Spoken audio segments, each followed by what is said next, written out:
business voice because apparently we are a PlayStation podcast. As part of Sony's earning... You lost me. You said earning and I'm out. And then I just lost my story too, so it was really unfortunate. Oh, that's awkward. As part of Sony's earning report, they didn't offer an outlook for the current fiscal year ending March 2017 because the impact of the April 14 earthquakes is still being evaluated. But CFO Kenichiro Yoshida said in a statement that they expect the PlayStation 4's success to continue. Quote, "We expect the strong momentum of the PS4 platform to continue. Due to the impact of the earthquakes, there is a possibility that the supply of components from certain vendors might be affected. But even with that impact, at this point in time, we think that in financial year 2016, we can exceed the 17.7 million units of PS4 hardware that was sold in the previous fiscal year. Currently, we are considering a variety of ways to minimize the impact of the earthquake on the results in this business," end quote. In a conference call, Yoshida said that he's heard that there's been quite a positive reaction in the United States to PlayStation VR pre-orders, but since their launch quantity is so limited, it's not a very big number. He then added that there are no supply chain constraints. However, we are currently priming a not large number of VR units this fiscal year, because this is the year of the startup of the VR experience for our customers. So anyway, there's no big negative supply chain concerns. Phew! It's interesting that they're saying they expect to exceed the 2015 to this... Oh, yeah, sorry. I heard 2017 in there, so I'm now confused. Oh, it was 17 million units. Okay. Yeah, financial year 2016. I'm interested to hear them say they think they'll exceed their sales from last year because now people know about the Neo. Yeah, it's interesting. In my mind, I guess everyone who's got their finger to the pulse of the industry already has a PlayStation 4, I guess.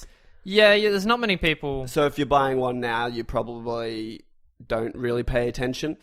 So maybe they're anticipating that sales won't slow, but in my mind, if I knew they're talking about this Neo, I wouldn't buy one. No. Until I know. Well, how many Wii U's do you think they sold last month? Virtually zero. I wonder. At this point. I'm interested. That'd be a very interesting number to know, 40. You know, globally. And again, this is off topic, but the NX got pushed back. I don't. I hope it gets pushed back into never and they just go multi-platform games. Well, This is to you, Hammer. You know what I'm talking about. It's won't be at E3, and I believe they've said they're aiming for a March release next year. And they'll have to announce it. Not at E3. But when they're going to announce it then? They'll probably do a Nintendo TGS? Direct. They don't need events like that anymore. Neither do PlayStation. Oh yeah, TGS was what I meant to say. Maybe TGS. They could do that. They could do that. I think it's October. I have no idea. Yeah, so it's weird that they think they'll exceed sales when people are kind of up in arms, so to speak, about this Neo shit. Yep. And I can imagine there were some people who are like, I'm going to hold out. I'm going to wait to buy a PlayStation 4 until the Slim comes out. Yep. But instead of a Slim coming out, it's going to be a more expensive console. So it'll be interesting. Throw my console out the window and get that Neo day one. I'm just going to wait. Unless, if I need it, I'll get it. But until my PlayStation's going to die. Yeah. I know it. I don't know when. I don't know where. But it's going to die on me. And I will just have to replace it. It does sound like a jet engine. This was part of the... when people were so angry about it, I was like, yeah, but who's really had a console to survive an entire generation? Yeah. I haven't. No. Not since... I guess maybe my PS2 survived an entire generation, but they were pretty sturdy. I went through multiple Xboxes. I went through maybe 3 PS3s. I replaced my fat one once, I got a slim, and I replaced my slim one, so 4. Wow. Yeah. Yeah, they're not built to last. Yeah, that's 4 in 8 years. So you're actually the perfect market for a Neo. I've already replaced my PS3. Yeah. 2 weeks in, so... Oh, God. I'm actually pretty happy it survived 3 years since. Given to late last week, Atlas set the Persona... I'm going to take that again. I forgot about that. Late last week, Atlas set the Persona fanbase on red alert after posting a countdown timer that's set to expire on Thursday, May 5th. 2 days. Now... One day from listening to this. Excuse me. Tomorrow. Excuse me. I know, I kept doing so I just wanted to see you. Just look at me. Look at me. Now we have a better understanding as to what the timer is forecasting. According to an update posted on the studio's website, Atlas plans to host a Nico Nico presentation on May 5th, right around the time that the countdown clock is due to end. It promises all new information relating to the long-awaited JRPG, though exactly what the livestream will herald is still up for question. Currently on course for a 2016 release, the announcement of a Persona 5 launch date seems all but guaranteed. Whether Atlas plans to nail down release plans for Japan and or Western territories, however, is another question. Persona 5 is expected to launch across PlayStation 4 and PlayStation 3 at some stage in 2016. Expect Atlas to zero in on an official release date, be it Japanese or international, on May 5th at 8:30 a.m. ET. My biggest fear is that they're going to only... Delayed! No. They won't announce the delay at an event. Yep. But that they'll announce a Japanese release date, and then Ours is to be determined, and it'll be 2017. I could imagine it. Yeah, because that's like, it's kind of my gut feeling at this point, because it was meant to come out last year, 6 months ago. Yeah, we were meant to have this thing. Well, no, like in my mind, it was meant to be out in Japan 6 months ago, at least, and we would get it like March. Yep. And then that didn't happen, and now they're doing an event on Thursday, which in my head is going to be like, all right, it's going to come out December, like Japan time, holiday time in Japan, and then sometime later. I've got to imagine, like, the Japanese market isn't so big that they can afford to do that anymore. That's a good point, and I would love that to be the case, because they have to realize the following they have in the West with... Because you understand that Japan really only has a couple million more people living in it. Well, actually, no, it's quite a... No, it's quite a bit more than Australia. I wasn't going to say Australia. I think they have about 150 million people living in Japan. Yep.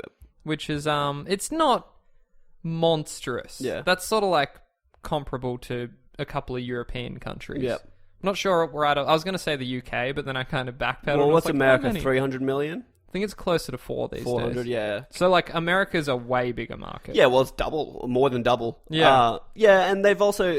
I was hoping that because Vita didn't do well in Japan when it launched, and Persona 4... It's doing better now. It's doing better now, but when it launched and Persona 4 Golden came out, I have to imagine most of their sales were coming from the West. Yes. So hopefully they'd be looking at that, being like, all right, the West is interested, so we need to globalize this release. Not to mention the success of like Catherine and Persona 4, Dancing All Night, and Arena Ultimax. Yep. And even they've got to know Persona Q. Yeah, they've got to know this is worth releasing, and people will be annoyed, especially because they just did this with Dark Souls 3. Like, they released in Japan 3 weeks earlier, and people were fucking pissed. Well, Japan can have 3 weeks. If it takes 3 weeks more to get here, that's fine. I just don't want it to turn into 6 months. Yep. Like, oh, now we got to localize it, and that's a whole thing. And... Do you reckon Troy Baker's in this game? Oh. He might be. Do you think Kanji makes an appearance? That'd be pretty interesting. I would love that. There'll be references. They're all in an interconnected world. Yeah, well, it's just that's the interesting part is that it's in Tokyo. Yeah. Like, it's an actual non-fictional city. That's right. So I wonder if it must be called Tokyo. They might give it a new name or something. Like how Grand Theft Auto does like Los Vice Santos, City, but it's just LA. Or Miami and yeah. Interesting. So anyway, that's what, a couple of days? 2 days. From listening to this episode, it'll be tomorrow. I'm going to figure that out and watch that stream. Yep. The time difference. Live tweet. Yeah, maybe I will. I might even have to wake up in the middle of the night. I'll be working, but it depends what time it is. It's fine. But I'll be working. I'll experience it alone. You might be working too, so let's not forget. I don't work, dude. No, I know. You only play games. I don't know. With Dark Souls 3 out and doing gangbusters, the threequel quickly became the fastest-selling title in Bandai Namco America's history. Game director Hidetaka Miyazaki has touched base on the DLC plans for the aforementioned game. I'm sorry. No. Were you going to interrupt me I again? was going to interrupt you. And I backed off, and then you heard it. I saw the look in your eyes, too. Set to release across 2 mainline installments, it's understood the game's first expansion will arrive before the year's end, while the second isn't due to launch until early 2017. Miyazaki revealed the tentative timeline to Taiwanese website GNN via Video Gamer, confirming that the inaugural Dark Souls 3 DLC will raise its head in the fall of 2016. Beyond that, the From Software developer cast doubt over the immediate future of the cult RPG series, revealing that what is certain for now is that, to me personally, Dark Souls is over. So rather than make another sequel, I think it's time we take a step in a new direction.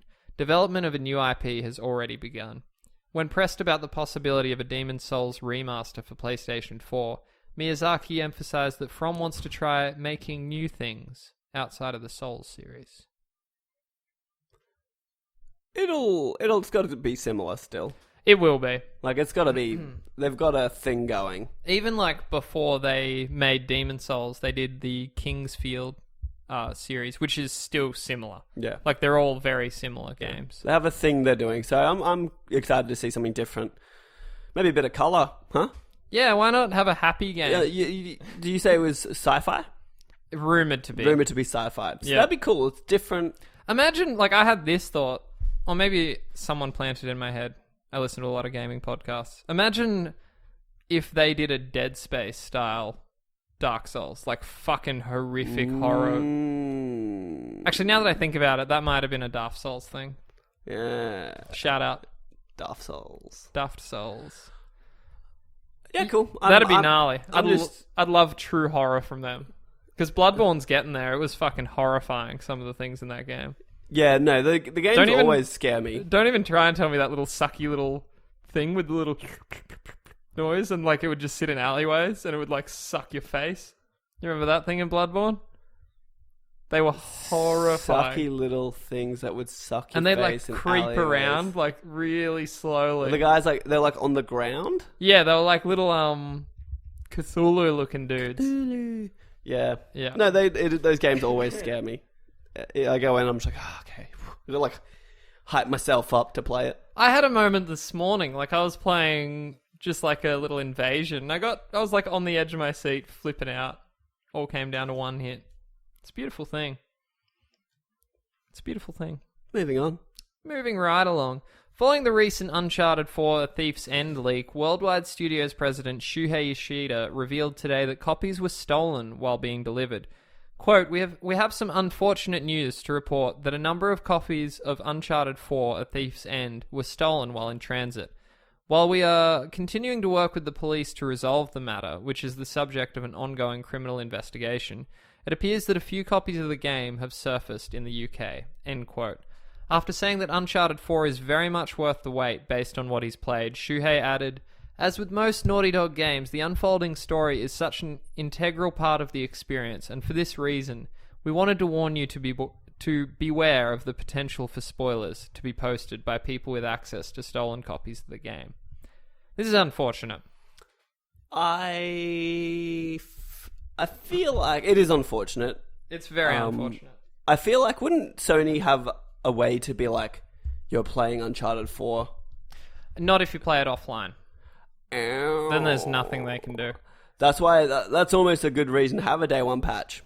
There is one, and we'll talk about it in our next news story. What you do is you release it, like games that are this hotly anticipated, you release it broken. Yeah. People will fucking hate that. Was I talking to you about... Even me, I would give it shit if someone did that. But Was I talking to you about what From Software did with Dark Souls? No. Like, these guys are so fucking on the pulse of what it is to be a game developer these days.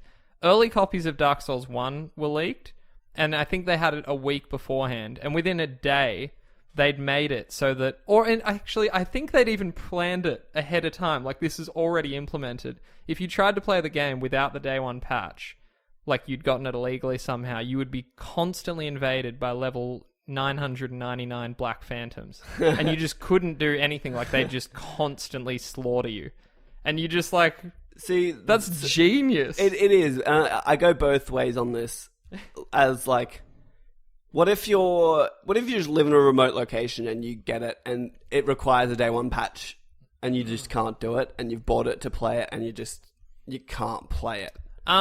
Because you just don't have the internet. But you bought it the day it came out. Yep. You didn't get it beforehand. You didn't steal it off the back of a truck. I've seen this from both sides, like working at an EB Games and like dealing with, like people that just don't get it. Like that is unfortunately a reality.